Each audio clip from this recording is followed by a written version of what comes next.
Welcome back to another Score Builders question and answer video session. This video provides members of the Score Builders team with the opportunity to explore challenging multiple choice examination questions with students actively preparing for the licensing examination. My name is Scott Giles, and I will be your host for today's journey. I will read the question and provide you with an additional 60 seconds to answer the question. Ready? Let's go.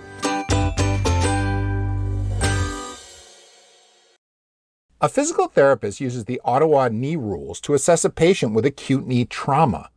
Which of the following findings would indicate a possible knee fracture and justify the need for radiographic imaging? Option 1, a 15-degree loss of passive knee extension. Option 2, isolated tenderness of the patella. Option 3, tenderness along the medial and lateral joint lines. Option 4, active knee flexion limited to 105 degrees.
The Ottawa Knee Rules is an instrument used for patients with acute trauma to the knee in which a fracture may be suspected.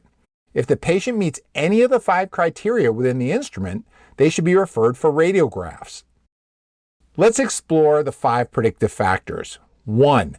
Age is greater than 54 years old. 2. Tenderness at the fibular head. 3. Isolated tenderness of the patella without other bone tenderness. 4. Inability to flex the knee 90 degrees. 5. Inability to bear weight for 4 steps, both immediately and in the emergency department. Scoring of the Ottawa Knee Rules.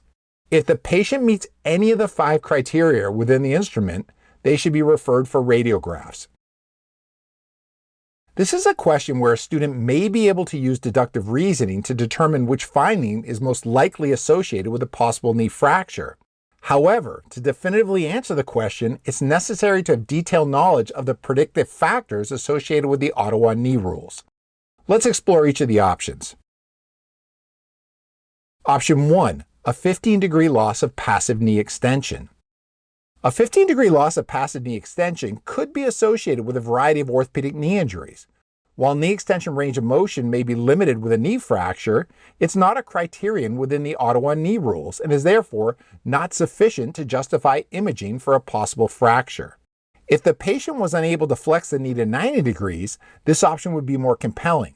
A 15-degree loss of passive knee extension indicates that the knee can still be flexed to approximately 120 degrees. Option 2, isolated tenderness of the patella. Isolated tenderness of the patella is one of 5 key criteria in the Ottawa Knee Rules that suggest the need for a radiograph. If a patient has tenderness only over the patella with no other bony tenderness, it may indicate a patella fracture, particularly following a fall or direct blow to the knee.